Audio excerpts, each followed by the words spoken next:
Back-to-back weeks with special guests here on Lulz. Today we have high-stakes player and classical musician Nerdy Tenor. Can we get him to reveal some of his secrets, or is he going to go all brick on us? Only time will tell. Let's do this. It's Lulz. Does he think?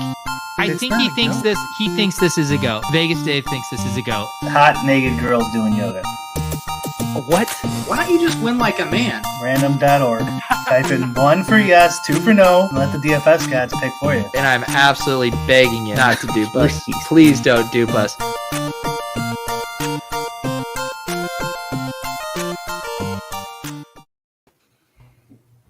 Daniel, aka Hello.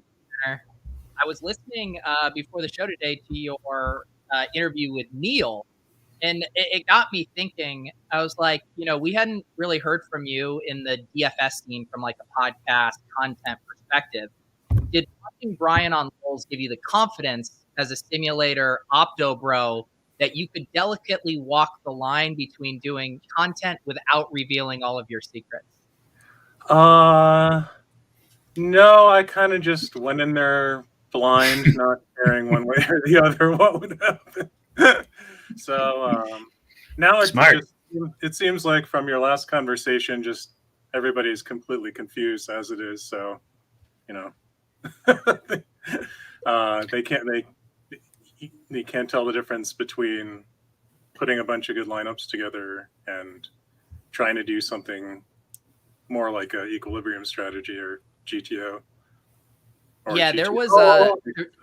There was definitely polarized feedback from the back half of the episode with Ricky D last week. There were comments from like Ship My Money saying that part of the podcast should be deleted. There were comments of people scratching their head. There were literally people trying to confirm things Brian said because we couldn't even understand the phrase. So that the feedback ran the gamut on that one.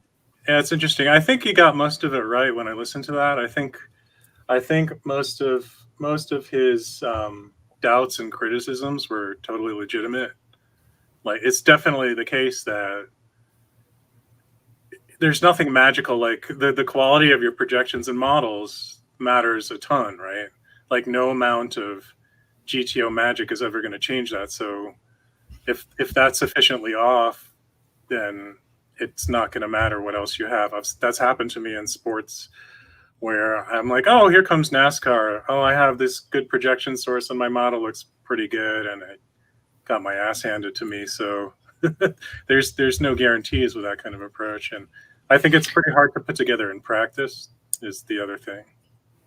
It's also it's kind of like a double whammy where if your info is off, you're assuming that your opponents are playing your info because your info is the best info. So you're doubly off, if that makes any sense to you, Pete.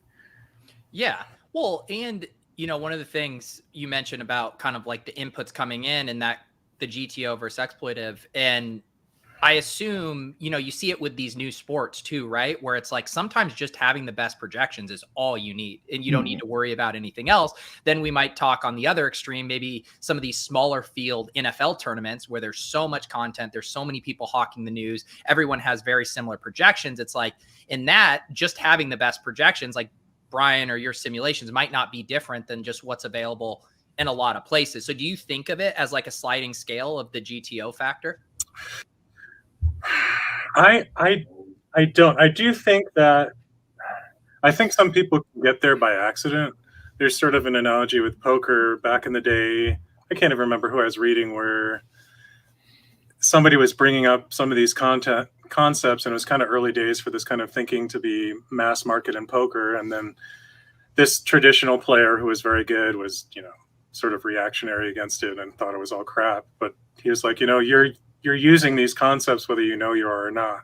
Like when you get in this betting spot and you're like, well, I'm going to see if, the color of my card is black to, decide whether I'm bluffing or not. Well, that kind of randomization, mixing it up kind of stuff does come out of what you would call, equilibrium strategy. So I think that I've lost my train of thought. Oh, there it goes. Yeah, well, you're trying to remember 2+2 forum posts from 15 years ago. That can happen. Yeah, but I do think that when you hear like when you hear the touts, the good ones, like saying, if you're running a bunch of lineups, maybe throw a few of this in and throw a few of that in. That is not that far at a very broad level from the idea of having a mixed range of lineups, right?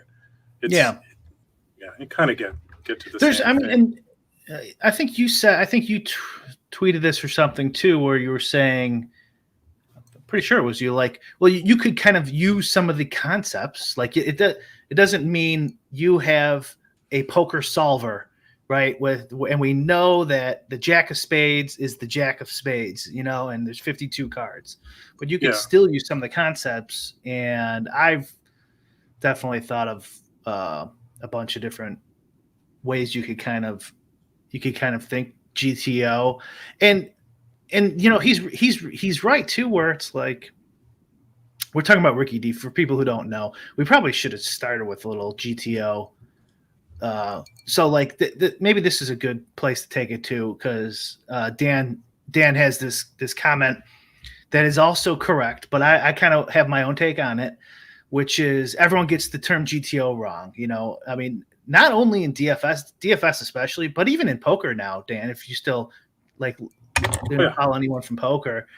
And Daniel's talking about, like, GTO is a balanced, like, Nash equilibrium strategy, where you're in poker, you're trying to play at these frequencies where if your opponent doesn't match the frequencies perfectly, it doesn't matter what he does, he's gonna lose.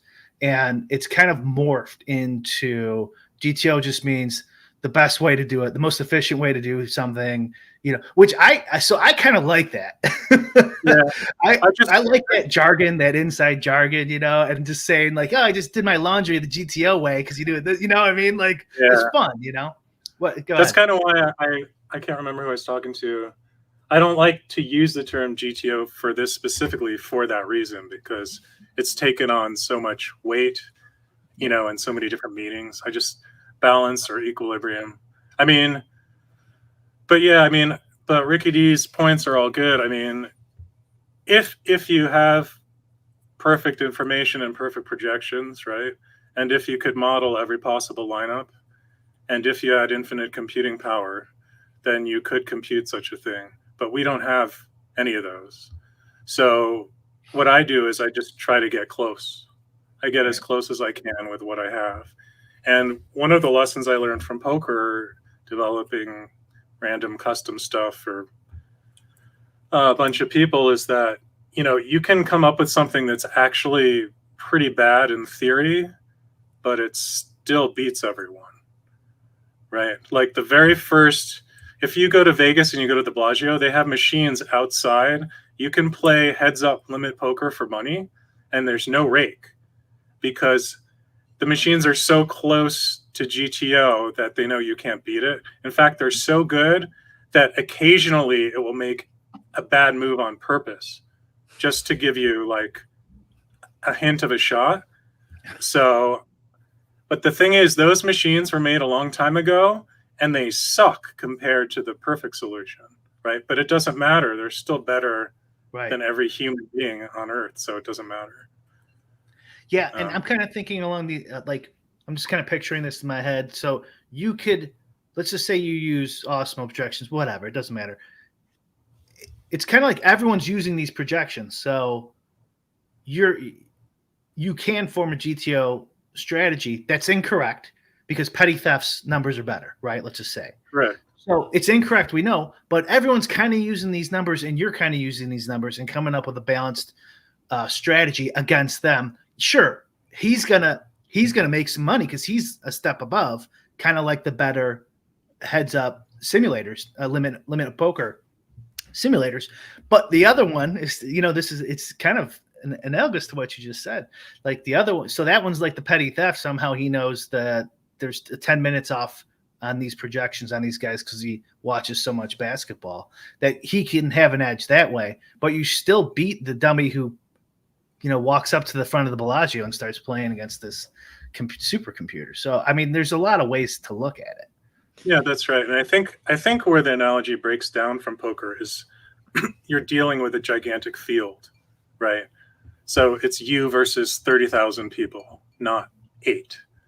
And so like, I think a lot of the failures that my approach would take, like if I had, let's say my approach is sort of mediocre, like in a table with 8 people, like if I'm playing sort of mediocre GTO and they're really good, I might get crushed. But in a 30,000 field tournament, there's probably not enough people at that level that I have to worry about that. And the other thing is, like, if I'm off in some obvious way in a huge GPP, nobody's thinking about how am I going to exploit Brick's 150 set in this massive GPP. Like, that's not a thing. Everybody's thinking in terms of what the field is doing.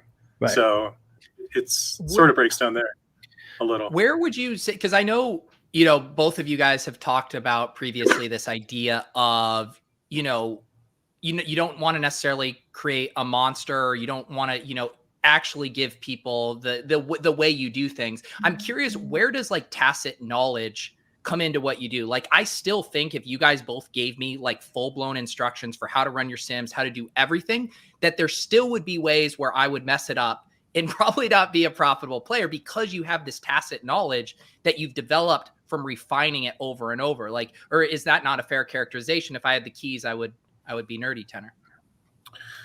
For me, if you stole my software and held me up at gunpoint and made me give you a 2-hour tutorial, you could probably do almost as well as I do. There's a couple things I won't go into that I try to make everything as automated as possible so that I have as little input to the process as humanly possible, but it's not 100%. Things like scratch risk and weather risk and weird stuff like that. Other things I won't talk about, where I have to put in some like estimators of random probabilities in there to feed in. But most of it you could do. I think the difficult thing is if you ever needed to fix anything, God help you, right? It's a giant, massive. I think I've got, actually I can count right now. I'll just I do think Pete was speaking more like broadly speaking, like you could tell Pete all the things you need to do, right, to have your same process, and he's done after about the first 5 minutes of you telling him, like, okay, I don't know how to do that. I don't know how to code. I guess I can hire someone, but then what am I going to tell them? Right. I definitely think, a big problem. Oh yeah, at that level for sure. I mean, it took me a long time to get here, and like I didn't even set out to do it this way. When I first started, I wasn't like, I'm gonna try and do GTO DFS. Like, I actually wound up here in sort of a roundabout, circuitous fashion. But yeah, if you wanted to do this from scratch, it's a ton of work, and there's a million little details. And I just did a count of my code. I've got 41,000 lines of code in my DFS code base. So, and that doesn't count a lot of the shit that I threw out along the way. Right. So it's a lot. I mean, it's quite technical. You have to make it, it's not enough for it to work. You need to be able to test it. You have to make it fast, robust. You have to get rid of as many errors as possible. If there's some late breaking news, like how quickly can you rebuild, like all of this stuff. It's hard to get that. It's taken me a while. So I don't think, but with that said, I'm not going to like help people with like, well, which algorithms are you using and how are you doing this? I'm like, no, you can figure those bits out on your own. So what is, I've of course asked Brian this multiple times over the years, but where is that line for you where, you're clearly playing DFS on a level much higher than the majority of everyone? Do you do this content just because it's fun to get the social aspect? Do you want to grow the game? Do you want to, help people become more intellectually curious about the next level of DFS? Like, where does all this kind of factor into your decision to be more forward facing? I just like to run my mouth as much as possible as the man. No, I mean, I enjoy it. It's fun to talk about. It spares my wife lots of boring conversations. I think it's fun. I think it's not healthy for me to just do this on my own. I mean, I have other things in my life that I really value, like family and music and these things. But like, it feels better to be participating in a human level, at least to some degree. Like, and if I give up a little edge, I'm not going to lose sleep over that. I help people out in random discords and stuff, and also I just get bored, and like, I think it's unhealthy to just live in your own head too much, even though that's sort of my default mode, is to like be in this, extremely fashionable basement and just hack on code for hours at a time. And it's not the healthiest for me. So I think it's really, really mostly that. Plus ego is really important, Of course. Yeah. It's great when people are like, wow, you're so smart. Like, yeah, I know. Well, as Den says, every time you guys do a pod with an analytical brain like this, I realize just how dead I am drawing. I mean, I was even listening to you talk with Neil, where you were, talking about some of your sports where you thought you might even just be break even, or maybe slightly above break even. I mean, those are sobering words for more casual players to hear. Yeah, but it's a funny thing. I mean, it all comes down to what you're willing to do, I think, and where you're willing to invest your energy. I think potentially like a smart, knowledgeable person in the NBA can do better than I do with what I'm doing now.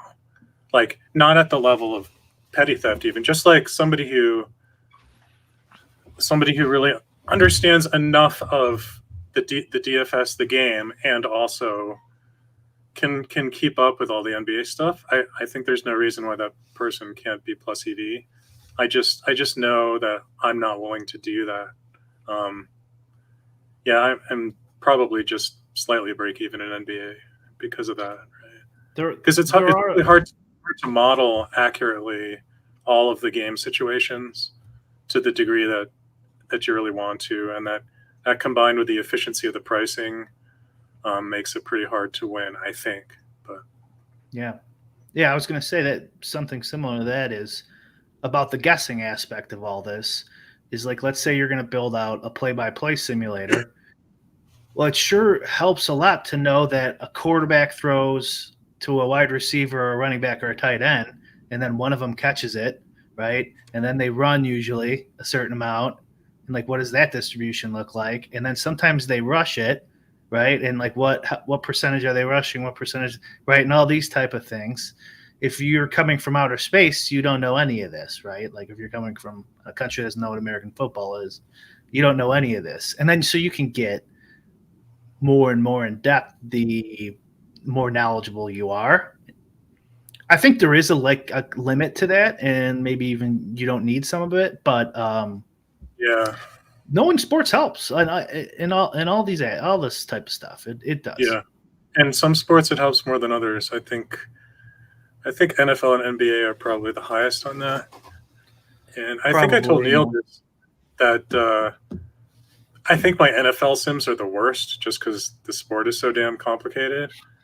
But even so, the fields are often so filled with bad players that the edge for me is still quite large. But I can't prove it because, NFL season is so short. Right. I'm less confident in my results there. I'm much more confident in like MLB, where you have a bajillion slates, right? But yeah, to your point about simulation, all of the assumptions and guessing, like I've gotten to a point where I'm trying to make my sims as more and more simple to avoid introducing, personal bias in how I think those things play out. So I try to do my simulations in as coarse a way as possible, partly out of humility because I know that I don't know shit about a lot of this stuff. So, yeah. Do you think that you just talked about how with NBA having that kind of domain expertise can be such an advantage, but then on this flip side, you're saying that it could actually be a hindrance if it has you, I know bettering certain spots where the sim is just gonna know better. Yeah, that's. I think there's a balance there, and I know pretty well which side of that balance I fall on, which is the knowing jack shit about sports side of things, generally speaking. But getting better about that. Oh, I forgot to wear. We're supposed to wear a jersey on this show. Yeah, where's your sports Grown jersey? man. Yeah, I'm in Gonna my have Chase Hooper shirt. nice. I've got the Broncos underneath, but it's just Broncos. Wow, I thought we were going to get a Nerdy Tenor strip show here on Lulz for a second. Yeah, You might. well, We would have to check the analytics. You might even just be one of the first guests who have even worn a colored shirt on this show. yeah. Well, Yeah. I needed to. We don't need class to up- check. class up the show. Definitely the first one. While we're scrutinizing sartorial decisions here, Brian, I'd be remiss if I didn't point out your Chase Hooper hat here that I'm seeing for the first time. Nice. Mhm. The dream. What up? Chase Hooper. Oh, shirt. you got the shirt going too. It just came like an hour ago. I'm like, oh, I'm wearing this. That's awesome. Wow. Yeah, I thought about putting on the tuxedo, but it needs to go be dry cleaned. So So you can wear a jersey if you're related, if you're dating, if it's a bit, if you're a kid, right? I think that's all the ones. There's probably one I'm missing. This is a bit. This is a bit. So I'm not breaking any rules.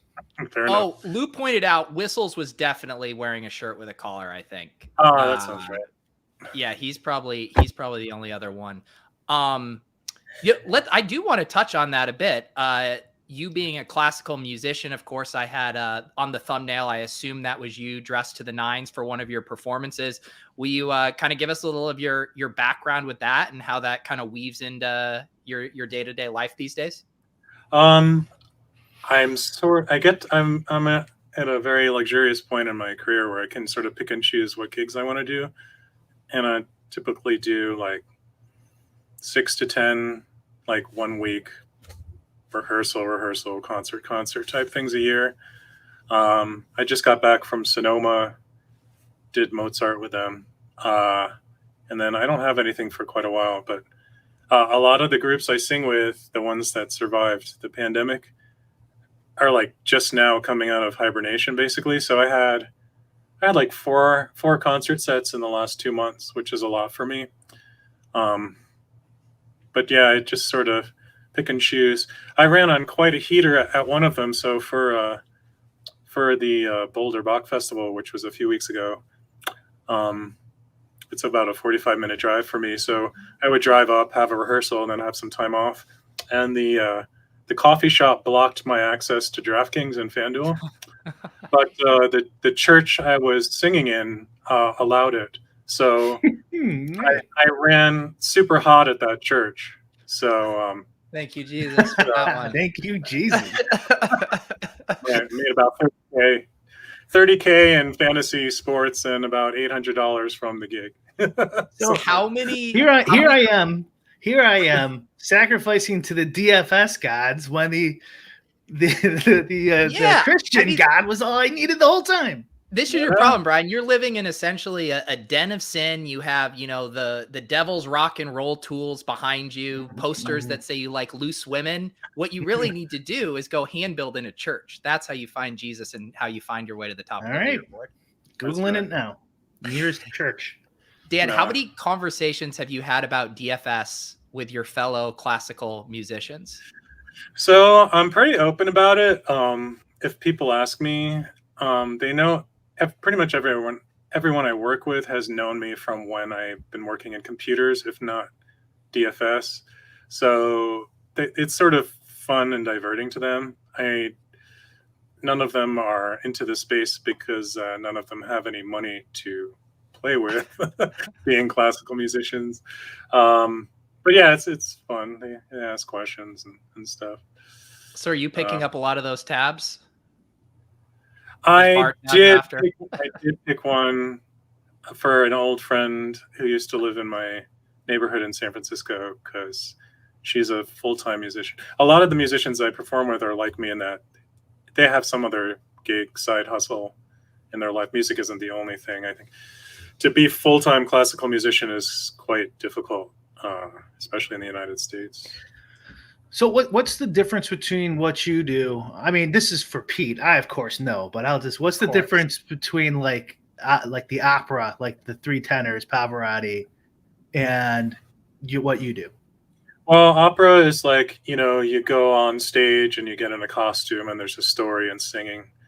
I do more oratorios and recitals, which is just like, there's an orchestra and some singers and some players and you do a concert. It's more like going to the symphony as opposed to going to the theater. So opera, I did a little. Pavarotti acting? Wasn't he just standing there with a handkerchief? Do you have a handkerchief, by the way? He was notorious for not acting. Yeah, that's what I'm saying. He employed what we refer to in the business as the park and bark routine, where you just stand there and sing and don't do much else. But his voice was so good, they kind of gave him a pass. They said he would act with his voice instead of acting, I guess. But I'm a terrible actor. So. Have you been tempted to do a thread on Twitter that says how classical music is a lot like DFS, my column? And, the kind of like jazz, it's improvisational like the DFS slates. I feel like that'd be right up your alley. I could really, build an audience. I think there's a real potential for a groundswell of, just countless followers who are both DFS players and serious classical music fans. Just like the possibilities there. There's got to be at least dozens of those people out there, right? No, I mean, RunPure probably half their subscribers are big Mozart fans. Yeah, totally. You figure. Totally. What so like growing up, were you into classic? Were your parents into classical music? Like, so, I honestly I didn't even know singing was a major. Oh yeah, so my parents appreciated music, but were not serious musicians myself. Like my dad could play guitar, but wasn't serious. I have some cousins who are professional musicians, but no, I kind of got into music as a kind of loner kid. I'm sure that's a shock to everyone. I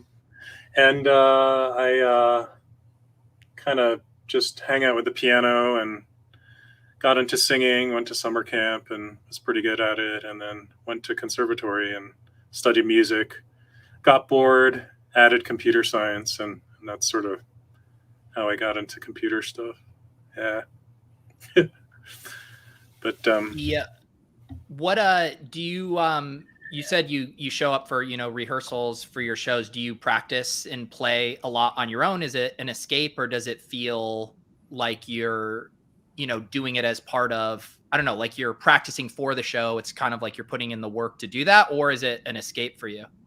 It's both. I mean, when you're hired for stuff, you're expected to know your shit when you show up. So I learn everything. Oftentimes I've done it before, like this past concert, half the music I had done a couple times before. And I had to learn one new, quite difficult thing. But it's just really a privilege to be able to do it. Like, I love to do it, and I think it's important to do. So do you have a perfect pitch? No, I don't. It's pretty rare, actually. Yeah. And for what I do, it's actually it could actually be a bit of a hindrance, because this is really getting into the weeds. But for pieces that were written in earlier times in different places, they actually have slightly different tuning systems. So they'll actually tune the A a little bit lower, a little higher. So actually having perfect pitch would kind of drive you crazy, because everything would just sound off in those cases. But I'm told it's pretty rare, even among classical musicians, to have perfect pitch. It's just not that common. All right, so I assume you're going to have an opinionated take on this, and forgive my use of GTO. What is the GTO music to listen to while building lineups? This is really hard. I usually don't listen to classical music. I listen to other stuff. So usually I put on Pandora because I'm cheap and don't want to pay $10 a month to some service. And then I'll put on either heavy metal or classic rock at crunch time. It's pretty typical. Who's your classic rock go-tos? Just in general. Oh, man. That's tough. Really like Queen, Tom Petty. Oh, gosh. There's so many. Queen is very, you could see why a classical singer would like Queen. Yeah, of course. Yeah. Who, Cuddy's great too. I think I can't- we've asked some of. Oh, I was just Go gonna on. say, I think we've asked some of our other guests this. Who are the DFS players right now in the space that you think are playing at the highest level, or you're most intimidated to see in your contest, or don't want to see in your contest? Who's catching your eye these days? That's hard to say, and I should preface this with I haven't looked at it in depth in quite some time. I used to run scripts to just see how well everyone was running with all the CSVs I have. So basically, every DraftKings contest I've ever entered, I usually almost always download the files after so I can look at this. But it's been a while, so this is all just anecdotal. It's hard to tell because some of it is based on volume. Like the first thing that popped into my head was McLovin, but that might just be because he's in everything. So like he's just much more likely to pop for me. He's in like everything I play, or almost everything. Everybody plays, I guess. I don't know. It's a good question, and I don't have a good answer for that. I've been experimenting with higher stakes recently, higher stakes MLB. So I'll probably do a study at the end of the season, see if I can figure anything out. Did you see? Did you play? I think you just said you didn't play NBA much or at all, but did you see the run Ox and Duck had real last? I did see it was insane. Yeah. Yeah. I wonder what he's doing. He DM'd me, and then went to a different plane of existence or something and didn't respond to me after I sent him something. But I don't know. Ricky D thinks he's doing some machine learning something. There's some things I haven't tried that I wouldn't be surprised if people are doing. McLovin, sure. I would say, like just the volume alone is probably proof that, and the longevity. If you play that much for that long, you're winning. Yeah, he's winning for sure. And there has to be just a ton of automation to pull that off, right? Yeah. In some way, yeah, just to do all the different sport. You'll drive yourself crazy if you have to cut and paste and do all these little changes if you're not. Yeah. Speaking of McLovin, another little nugget I picked up on in your podcast with Neil is you said you were doing some independent research into potentially like 3-man collusion stuff. And you said, for reasons I can't quite say, are you able to say what you were looking into that for now? No. And I don't know if I'll be able to, but it's nothing to worry about. But yeah, I'll think about it. Yeah, you paid attention. What if I said Nerdy Tenor did one of the, big DFS sites maybe come to you and hire you as an independent contractor to look into this? Would you be able to respond to that? Well, if they did that, the problem is I think I probably couldn't play DFS anymore because as soon as you're an employee, I think you can't play. So like even if they as want a contractor, all right. Well, yeah, then you do it and then you quit. Oh, nice. Yeah, I do think I got to thinking about that. It's not important why, but it's actually a really hard problem. I think, Brick, you were talking about you were talking with somebody about why you're not super worried about 150 maxers colluding.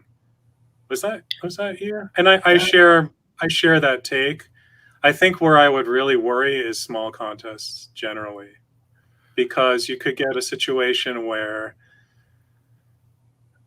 like imagine there's a 10-man and there's one team that should be a certain percent owned, and it becomes like a game of chicken. Like you want to get that team, but if too many people get that team, you don't want the team. So knowing that what other people are going to do could be enough to boost your EV in a situation like that, where like, okay, you play the chalky team and I won't. And that knowledge, the smaller the contest, the more valuable that knowledge would be, right? Mm-hmm. So I don't have any evidence that that's happening, but it doesn't mean it isn't. So I'm starting to remember. I think I mentioned there was somebody in the industry years ago, a big name, I won't say who told me that there was a like whatever syndicate of cheating, and I'm like, and just hearing you say that, this was so long ago. Maybe back then you could run a bunch of 150s, and the fields were so bad that maybe it was worth it. But the reason I don't think so now is because you could just look at Fantasy Cruncher's lineup study. It has all the past slates on there. You don't need to keep them yourself, right? You just gonna go look, and there's not that many 150 people, and like we know most of them. Like we've had them on the show, or we know them personally, So it's like when someone new comes along, you kind of notice, right? And they're usually run hot, and it's like, who are they playing with? And so, like, I don't know.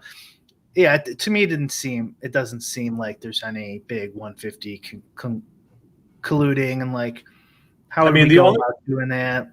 The only thing I could think of, and this isn't colluding, this is more one thing that I could see happening. That, like, imagine I just wanted to enter more than 150 entries.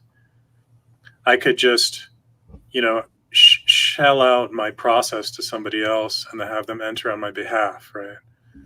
Like, I could believe something like that is happening. But that's not exactly what I'm talking about. I'm not doing that either, but yeah, I could imagine that. I think Chess in his diatribe on your show mentioned in passing that he thought there were some syndicates. I could believe that in that sense, like, but I'm not super worried about that either. Again, for what you said, we know what all the 150ers are. Pretty much. We can just look, and I'm more concerned with the percentage of 150ers in any given contest, which I've begun to track more often. I don't know if you looked at MLB, but on DraftKings, they're often coming in around 45%. That's a lot. That's not what we want. Yeah. No, and go. What I noticed is so like the DraftKings MLB will have, Pete, you probably don't know this, occasionally have 100,000 to first in the $15 or whatever, but most of them are around 50,000 to first. And in those bigger ones, you do get a lot of extra 150s, but I think that's kind of a good thing because I feel it's like people chasing the 100K. Yeah. So, yeah. I don't know if that's accurate. But I don't know. One thing that's sobering is like and I think about this a lot, is when somebody enters your contest, like, you want losing players in your contest, but it's not enough for them to be losing. They have to be losing by more than the rake. So if they're losing less than the rake, they're costing you money. Right? Because money came out of the prize pool. So people are like, yeah, not all the 150ers are winning. I'm like, yes, but most of them aren't losing more than the rake either. They're not doing anything dumb. They're not helping me. They're hurting me, even if they're not winning as a group. How do you think about that from like a ecosystem longevity standpoint, right? Because if everyone was playing at your level, the edges would dry up. You wouldn't be able to be profitable. On the other hand, if you're just crushing all the fish who have no discernible process, then that dries up. Like, how do you think about this from a sustainable standpoint? That's a fair question. I think there's sort of a natural equilibrium that you would expect to form where the amount of money you can make, I think you talked about this too, Brick. I've had a similar thought. It's like the amount of money you could make at DFS compared to the volatility is small enough that you just sort of get stuck at a given level. And like, if more people enter, then more people leave.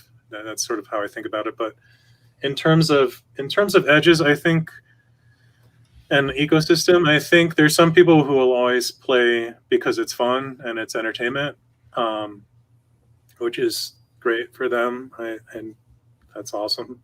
But I think for sustainability, especially GPPs, as somebody, I think I was tweeting about this earlier, about like somebody noticed that today's DK MLB has a much flatter structure than usual. So it's 20K to first and 2K to 10th instead of 50K to first and like a bag of marbles for 10th.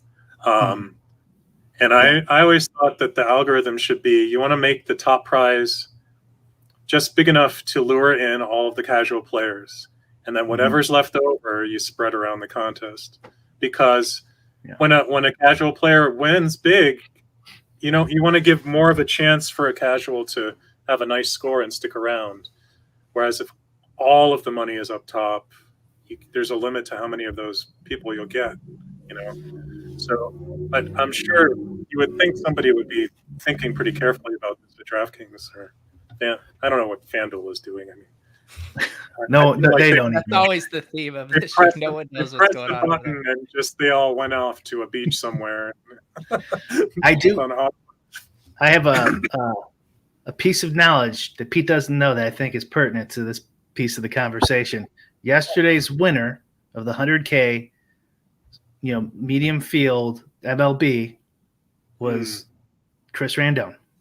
No way. I missed that one. I was going to send it to you, but I had something to do. I didn't have time to do a screenshot. Yep. It's like I've noticed all the NFT bros are getting into best ball right now. And it sounds like Chris Randone, too, is back to his MLB baseball roots, onto the harder to grift in the MLB baseball streets, though, I would imagine.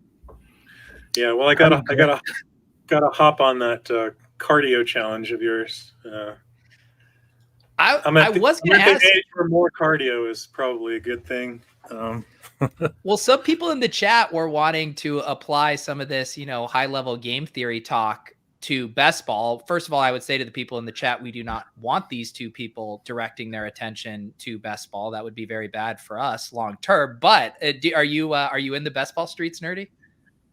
I toyed around with it for fun, and then on DraftKings, which has I guess the worst best ball interface of all of them, and it was I couldn't even tell what my teams were doing in the app. I'm like, wait, is this week or is this my total? What's happening?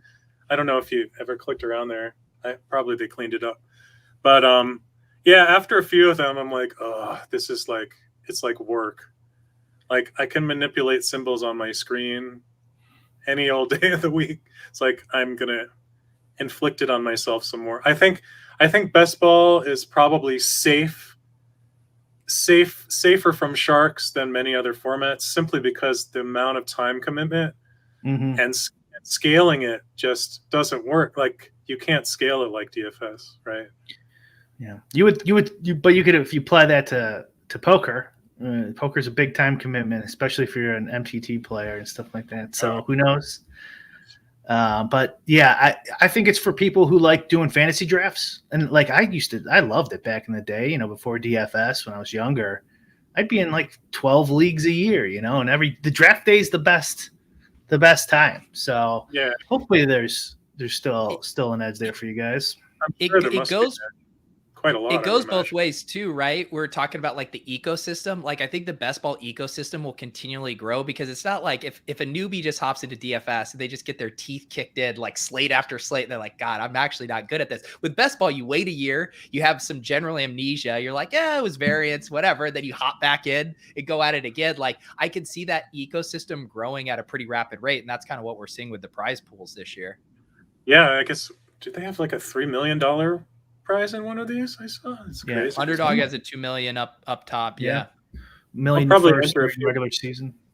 Just on principle, I got to get some in there, but I don't know what the hell I'm doing. I have to watch some of Pete's videos first before I do that. Well, but I will say a lot of conversation that is now just kind of widely accepted as far as kind of best ball strategy and the way these tournaments are structured. Brian had been talking to me about this stuff at the very beginning of last year, where I was just like, Brian, a high level looking at this tournament structure, what are your immediate thoughts? And, Brian immediately identified kind of the importance of correlating in week 17, treating the playoffs where all the EV and all the money is as what to optimize around for. And now everyone's talking about that now. So you even see some of those edges, drying up to an extent, although I still think we're probably in a bubble on the amount of people who are actually executing at a high level. Oh my goodness. Yes. Yeah. I mean, I get constantly reminded of this every time I go through certain chats and just looking at lineups. You're like, wow. you know. So I think Yeah, you it's- can apply some GTO strategies too, like real balanced GTO, not fake GTO. Like I've talked to you briefly about some of the ideas I had, Pete, for this year, and it's mainly I think in like kind of the exposure. Yeah. What is that called? Distribution of your players across your entire portfolio type of Yeah. idea that I think guys aren't, from what I'm reading on the Twitter threads, guys are just like way off, in my opinion. Way off might be too strong of a word. I don't know how big the edges are here, but I think there's something you could do there. So For sure. I'm I sure think that'll be out there in the public in 6 months, and then next year that'll be the my thing. first, like, I've been thinking about it for 30 seconds thought would be like just for yourself, like I would just try and write down a rough estimate of the probability of each team being in the optimal, Mhm. and then try to draft so you get somewhere close to those numbers. Like, or like, especially, or even better, like if you have team X that's like a 5% shot and just freaking nobody's getting to that team for whatever reason, for You reasons mean could- NFL team, not Yeah. a team, the full team you drafted. yeah, like an NFL stack. Like if you determine not that nobody's getting there and it should really be 5%, then you could just hammer it or find a few of So- those. Yeah, my 10-second thought on top of that would be I would sim it out, like maybe because they can release lines early, but forget that. Anyways, sim out like a full season, and then take maybe the top 150 lineups made from that, and the exposures of all the players from those 150, and then make that your goal number. And then mix that in with some of these other concepts I have. That could be a decent idea. Simming out the full season would be tough, but you could probably just do. You have to simulate opponents too. I don't know. You could do it. It might take you some time, but you could come up with something. I mean, I think because you have to execute as a person and live and respond, like this would all just be for. This isn't something you would actually deploy. It'd be more of as a study tool. Yeah, it's a heuristic. So you run this thing and it just maybe informs your process a little. I could see something like that being. Yeah, exactly. Yeah, I mean, and what I think one of the 90% of the player pool is going to be 100% owned in the contest. And yet the probabilities for those players hitting like after round 13, let's say 12, 13, whatever, is just extremely low across the board.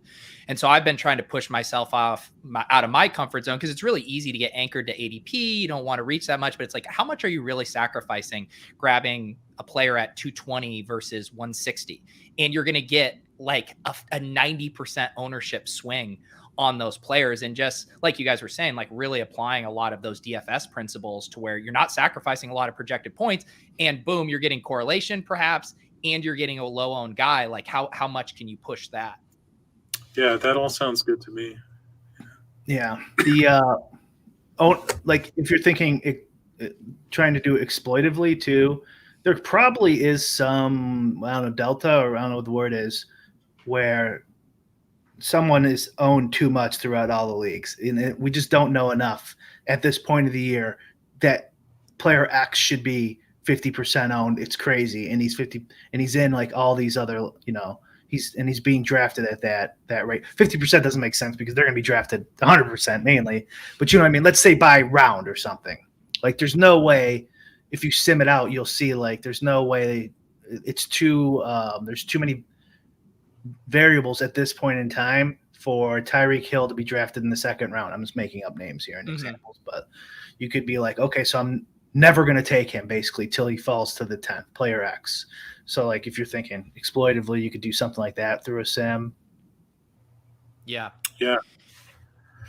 Yeah, I think the hard thing for me is we have these, you have your own player takes or these assumptions on who's the backup running back here. So it's like, oh, I've been drafting a ton of Deontay Foreman because I think he's the handcuffed Christian McCaffrey. But it's like, what if I'm wrong? What if it's Chuba Hubbard, even though Chuba Hubbard sucked his, rookie or whatever? Maybe he's just the guy. And it's like, that's the situation I wrestle with. Like, I think Deontay Foreman's the better pick, but at what clip should I be drafting him in that spot versus Chuba if I'm, say, like a 70-30 confidence level? Is it right to do it based on my confidence level? Should I just assume that the probabilities are equal and I should be just flipping the coin on that? Like, those are the spots I wrestle with.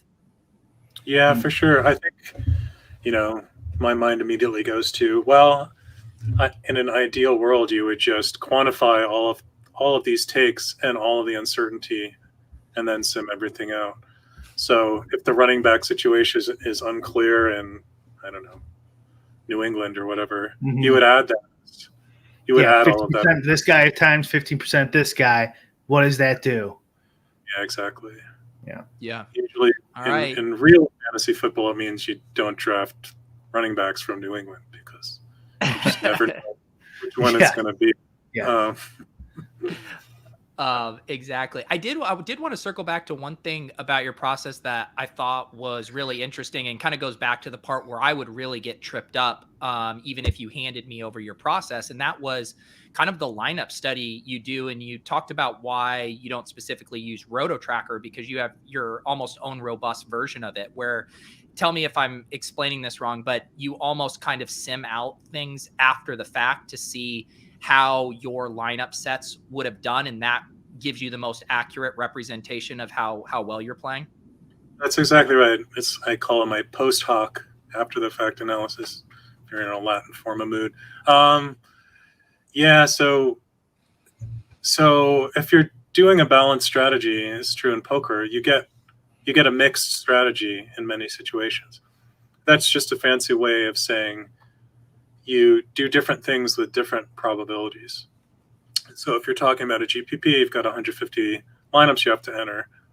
Well, some lineups are more likely than others to appear in that 150 set, but I randomize my choices. So because of that randomization and because I generate so many lineups, a huge portion of my real return comes from which numbers came up on random.org that day, right?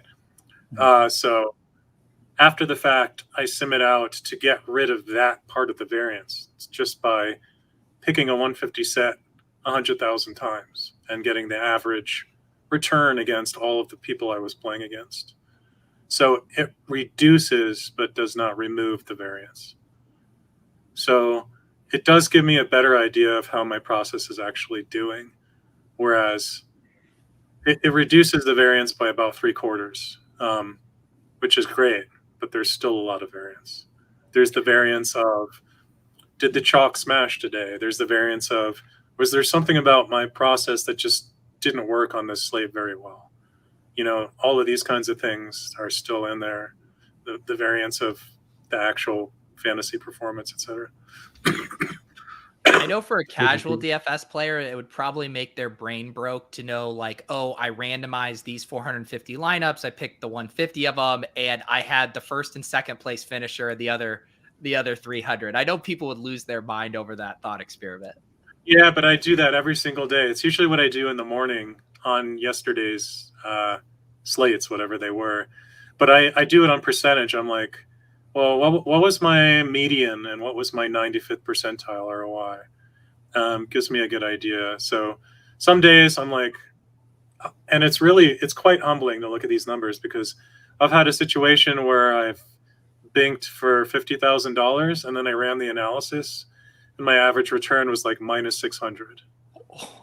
But then I've had a day, a typical day where I put in $2,500 max entering something and I got back 1,000, no big deal. And then my average return was like $9,000 because there was some team or combo that was completely unowned and I had like a 1 in 50 shot of hitting it or something. So it's pretty funny to look at these numbers, and it just constantly keeps me humble. It's like there's just so much variance in all of this stuff. So you come up with a X amount of lineups that are balanced to the point where it doesn't matter what your opponents do. That's and then in theory, and then however many that is for that slate, it probably varies, I'm guessing. and then so you just randomly select from that cohort. That's right. And they It all have doesn't different. matter. They all have different weights. Like it's a little tech. So like if you have two baseball teams that should be played about the same percent, but there's 10 times as many ways to make team A as team B, Mm-hmm. then any individual lineup in team A is going to appear less often to make it 50-50. So I have to have like each lineup has its own individual probability of being played. And I typically have tens of thousands of these for like a full slate MLB, 50K to first, 30,000 entry. I'll have like 30,000 lineups in my set, all with different probabilities of being played, which gets massively whittled down. I start with way more than that, and some of them are so bad that they're just never picked. The GTO move is to never play. I mean, obviously there are some lineups that are solo projected, you can never play them, right? The probability of you playing them, or the probability the field will play them? It's the it's the probability my process will select them, basically. Gotcha. Okay. Yeah. I've asked Brian this before too, but like how much of a sample size and, reviewing your play before you say, hey, maybe I'm not doing this optimally, or the meta has changed, or the edges has changed, and I need to now kind of go back from the start. Like how much data does that take for you to really rethink things? For me, I don't have a hard and fast rule. I used to wait longer to get more evidence before I'd plow volume in. I've gotten more aggressive with each new sport, which really paid off for baseball and really bit me in the ass for NASCAR. But on the whole, it's been good. I think it's really hard to give a straight answer to that question.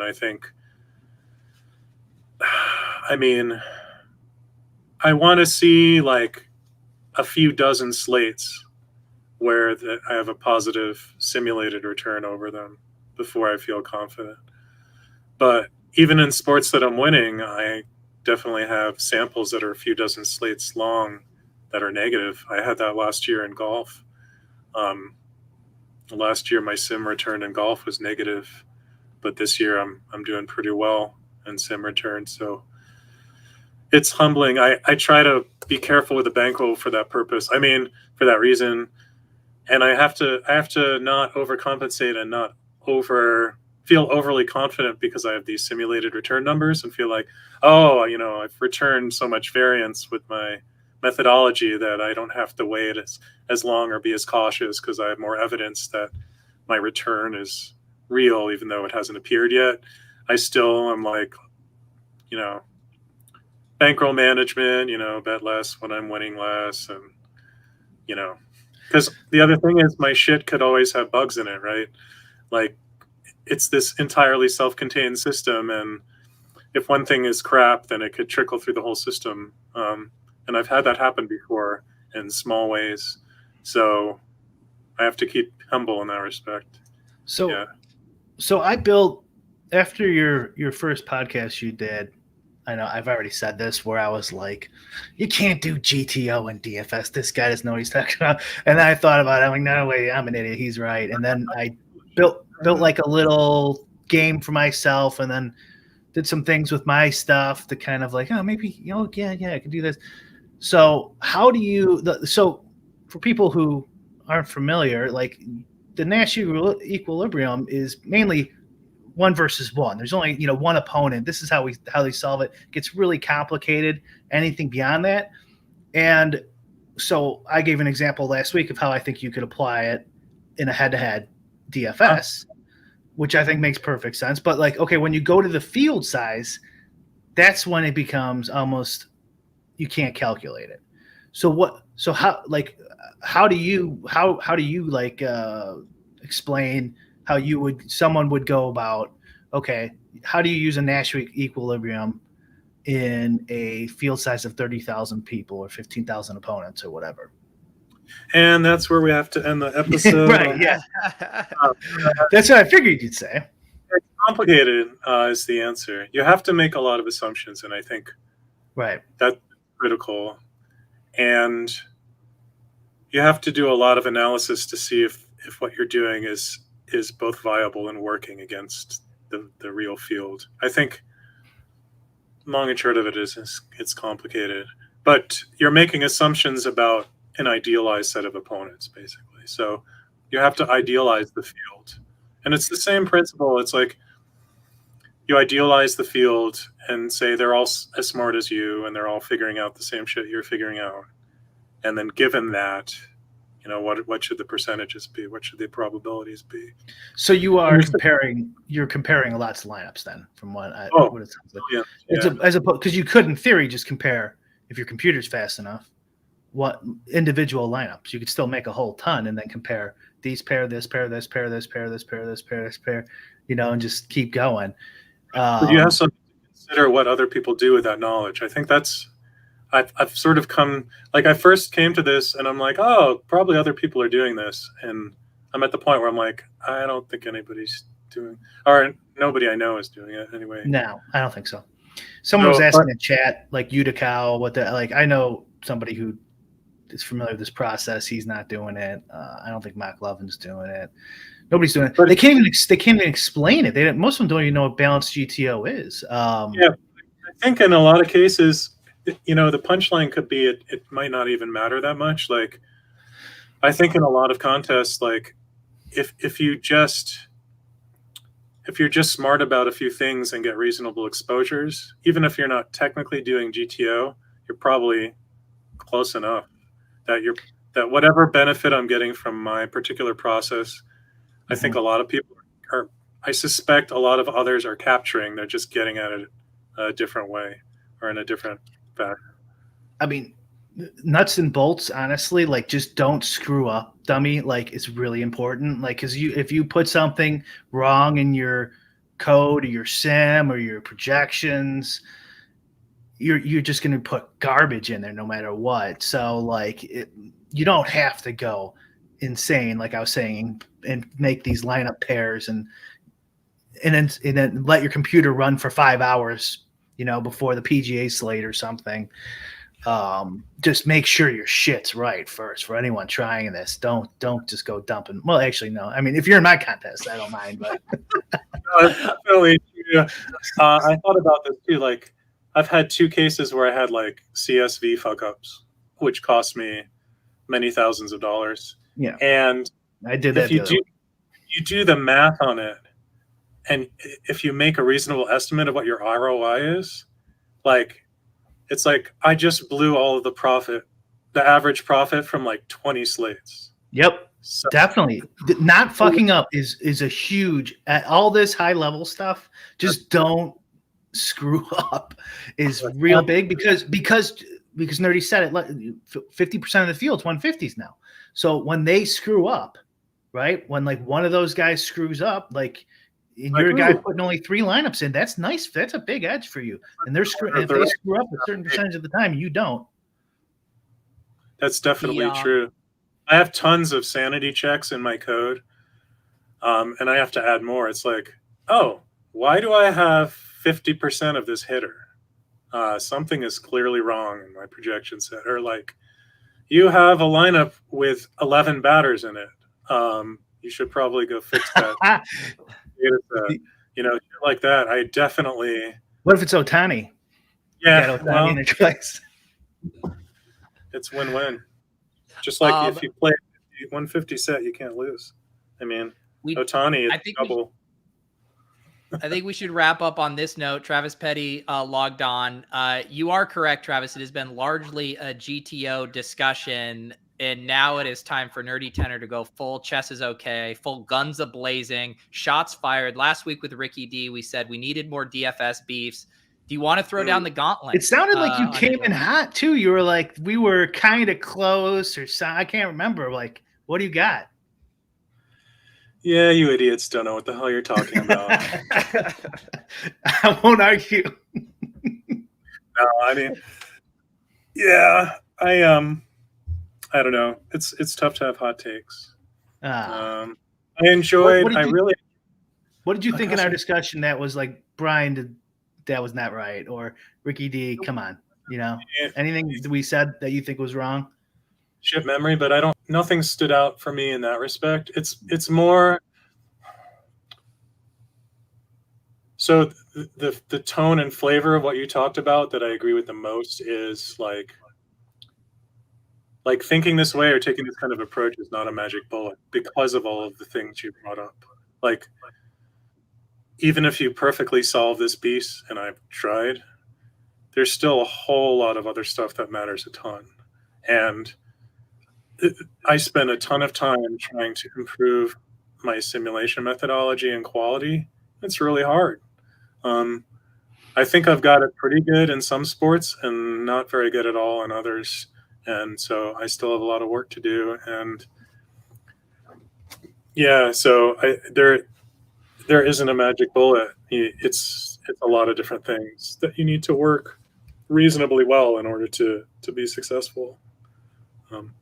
Yeah, be like Chase the Dream Hooper, right? That's what we're all aspiring to be here. That's right. And if you're in the DFS space and you have a moderate following, go after Nerdy Tenor. Really go after him. Force him to GTO to steak. Yeah. Beethoven sucks. All that. No, the tweet that who did it? It was bro. I know what you're gonna say. What do Nerdy Tenor and Chris Rock have in common? It was like on Twitter that day, and it was because at the last minute in a high stakes contest, Will Smith put up a score and knocked me down from first to second. I thought you were gonna say. I think it was bro said. How about GTFO? There you go. Well, Nerdy, is there obviously people can follow you on Twitter, anything else you'd like people to check out? Not yet. I have some plans, but I don't know what they are, and I'm too busy to implement any of them. But we'll see. You're gonna be in Chicago singing anytime soon? What? It's not a market I've ever sung in. The Boston early music is what I do the most of. The Boston early music scene is pretty tightly sewn up. I know a lot of the people that sing there. We'll see. I'll let you know if I'm out there. I don't think I've ever performed in Chicago. I think that's right. All right. Let me know where do you play with the Pops out here? No, I have a fantasy. If we're all at a GTO final, we need to do a karaoke night. I think that would be hilarious. Did you know Pete was the lead singer of an all-male a cappella group in college called Petey and the Zets? Nice. Yeah, it was a very egotistical name, but I really carried that. They did a rendition of Elton John's Benny and the Jets, but it was Petey and the Zets. It was really good. It was really good. Well, we really appreciate you coming on. Thank you to everyone in the chat for hanging out with us. I will, once I reach 100,000 subscribers, be releasing my acapella demo tapes from Petey and the Zets. We will get audio up on the podcast feed here shortly. Brian, anything else on your end? No. I did PGA ownership. If anyone wants to go on my site, I should have a pretty big update with the app today or tomorrow. So like the best ball highlighting where it highlights your teammates and stuff. And turn it on and off, Pete, like you asked for. I have one other request for that app that I need to message you about, but I'm very excited to get to drafting with that. It's very close, it sounds like. Yeah, sounds like it.